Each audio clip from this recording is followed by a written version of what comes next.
for sure. John Mulder in the English department, who was just an inspiring teacher and just initiated my love for 17th century literature, and it was I think the first time in my life that I really began to feel that I understood the basics of English literature. It was truly inspiring. I read Milton with him, Paradise Lost with him, John Donne, other great 17th century poets, and I still remember it was a terrific experience.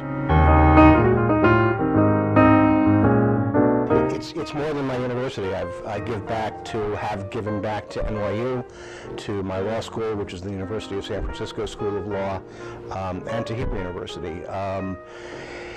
It's, I think, part of the larger obligation on all of us to give back when we've been successful in the world and we've found ourselves engaged with the institutions that enabled us to achieve and to succeed.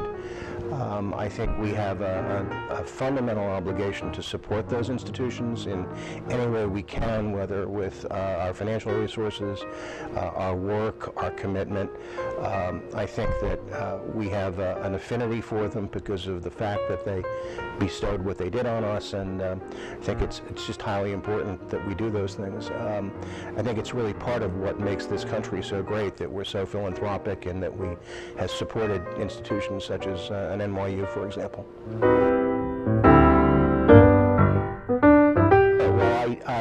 I'd gone on NYU as an undergraduate, of course, and my major was in English and American literature.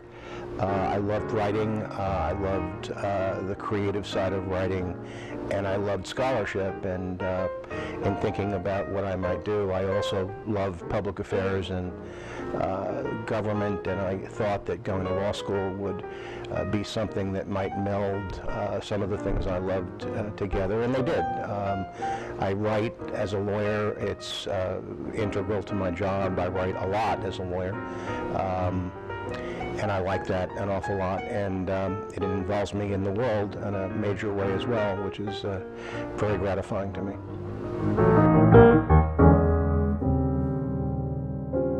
When I was about 40 or in my early 40s, as a result of continuing study and broadening of my knowledge, I looked at Zionism and began to think about the state of Israel, and at the time I was becoming very involved with the Anti-Defamation League, not from the perspective actually of Zionism, but because I was writing amicus curiae briefs for the Anti-Defamation League and other civil rights groups in the U.S. Supreme Court.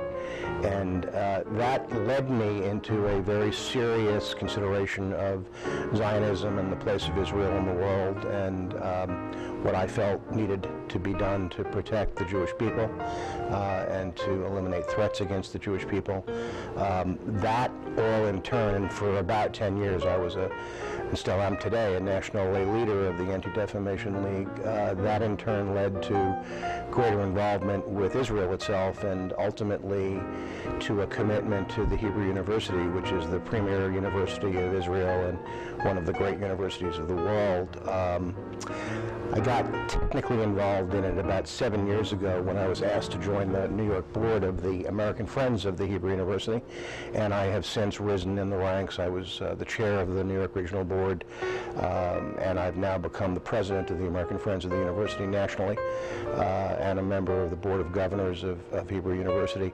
It's part and parcel of the commitment to the State of Israel and to my belief in Zionism and to my belief in an institution that is not only an intellectual light to the world, but a cornerstone of the State of Israel.